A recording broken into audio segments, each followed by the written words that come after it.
Soit un circuit triphasé déséquilibré ou système circuit triphasé asymétrique, c'est-à-dire on a une impédance Z12 qui est égale à 4 plus J3 ohms, Z23 elle est résistive, elle est de 5 ohms, et Z31 elle est capacitive, elle est de 3 moins J4. On nous demande de calculer les courants de phase, les courants de ligne, et les puissances absorbées par cette charge et la puissance fournie, la puissance totale fournie ou bien la puissance fournie par chaque phase et la puissance fournie par l'ensemble.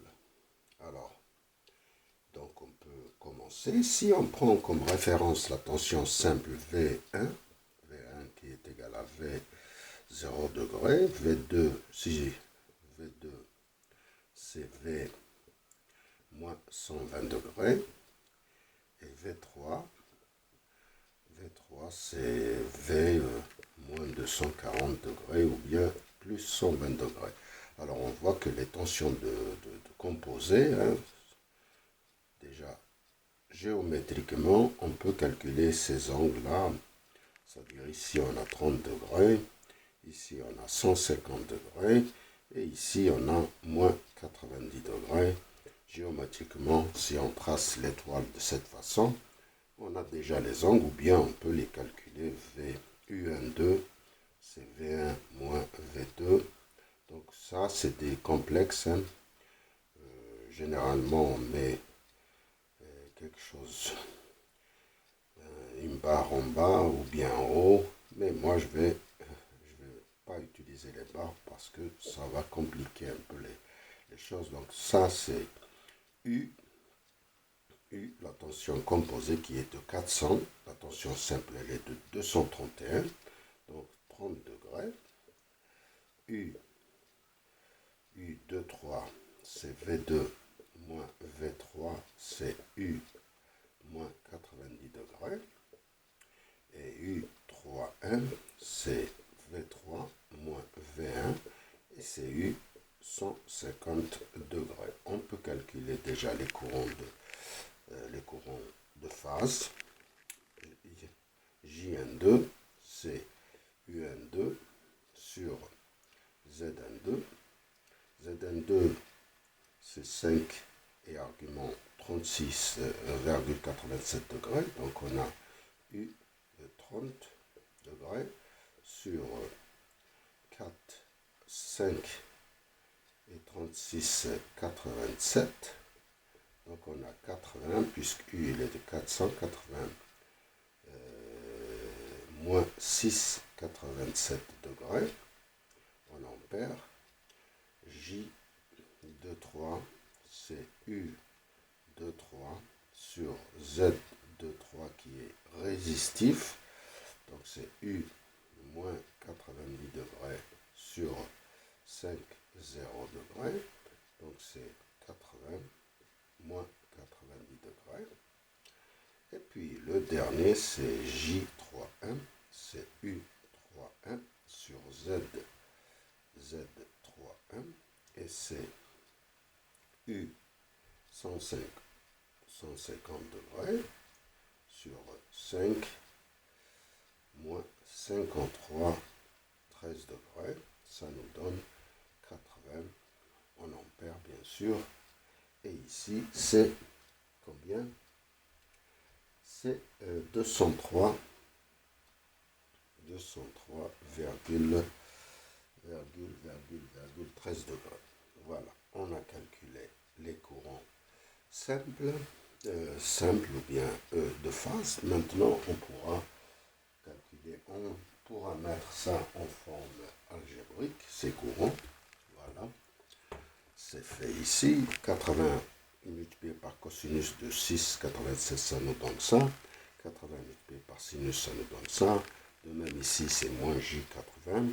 Ici, c'est 80 par le cosinus de 203, ça nous donne moins. Et 80 par sinus de 203, ça nous donne moins 131. Maintenant, on calcule les courants composés ou bien les courants de ligne. C'est Jn2 qui est égal à ici.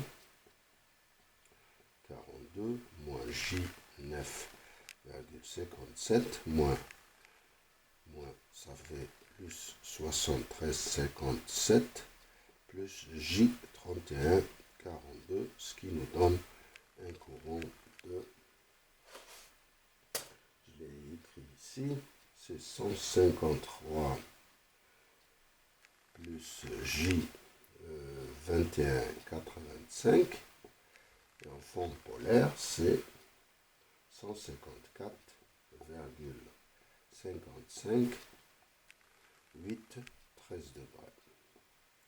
Là c'est moins J 80 moins 79,42 plus J 9,57, ça nous donne un courant de moins 79,42 et moins J 70,43 et en forme polaire c'est 106,15 et ici moins 138,43 degrés.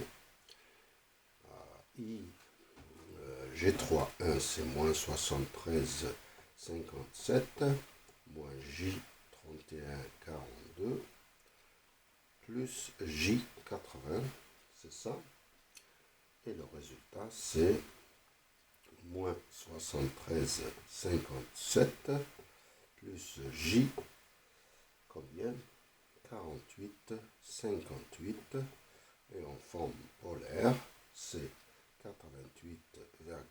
88,13 et argument 146,56 degrés. Et d'ici, on peut calculer les puissances. Je reprends le courant de ligne ici, et voilà, j'ai tout, les tensions simples, la puissance absorbée ou bien fournie par chaque phase, c'est V1 multiplié par le conjugué de I1. S2 c'est V2 multiplié par le conjugué de I2 et V3 multiplié par I3 c'est S3 qui est là. Alors on écrit 400 sur racine de 3 c'est 231, 0 degré multiplié par I1 conjugué 154,55 moins 8,13 degrés.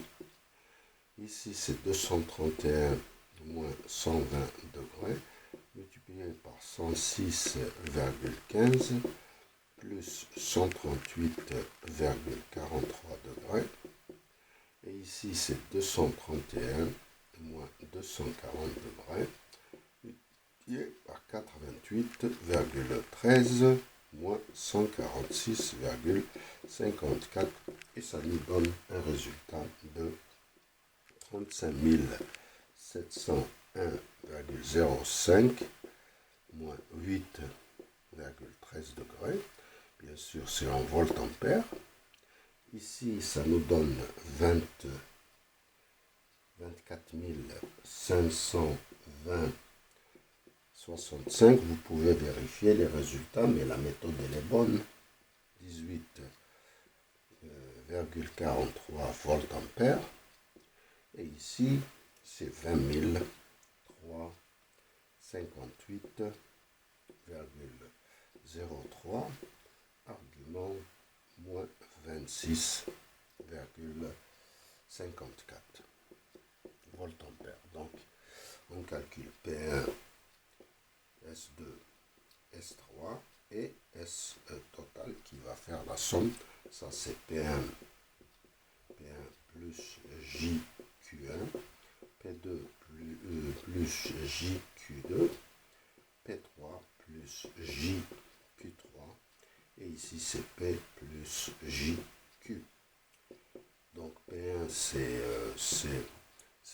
S1 multiplié par le cosinus ça, Q1 c'est ça par le sinus, P2 c'est ça par cosinus, Q2 c'est ça par sinus, etc. Donc je vous donne les résultats. Ça c'est 35 342,24 moins J 50,48 423. Ici, c'est 23 263 plus J 7752,1. Ici, c'est 18 212,75 moins J 9096,42. Et la totalité, la puissance totale, c'est 76 818 moins J 6393,15. Donc c'est un circuit capacitif puisque la puissance réactive elle est négative. Et voilà, c'est tout ce que j'avais à dire. À vous de vérifier les résultats. La méthode est bonne, mais les résultats ne sont pas garantis à 100%. Je vous remercie.